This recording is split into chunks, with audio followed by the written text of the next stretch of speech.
A choir decided to go ahead with rehearsal. Now dozens of members have COVID-19 and 2 are dead. For whatever else it says, this article says a great deal about transmittal/contraction through the air, especially from people belting out their lungs through song. So you're saying we shouldn't go to church on Easter Sunday after all?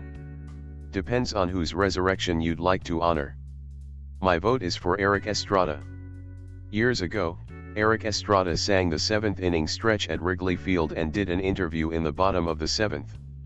He had been drinking all night, and proceeded to give an interview, during a baseball game, that makes me squirm.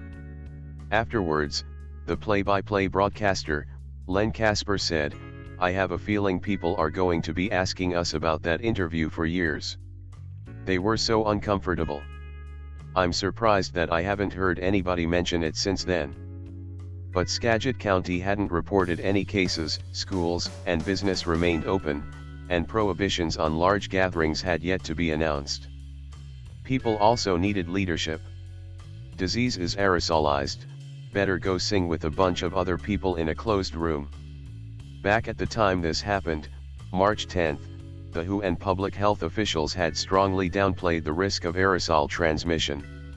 Hopefully this will prevent others from making the same mistakes. I would really like an apology from the WHO after this, for all the misinformation and downplaying of the pandemic in the early stages when we had the best odds of containing this. I feel they owe us an apology. The real question is, did they know? In interviews with the Los Angeles Times, 8 people who were at the rehearsal said that nobody there was coughing or sneezing or appeared ill. That's the scary shit. I understand they were singing, but basically just breathing could have possibly done it.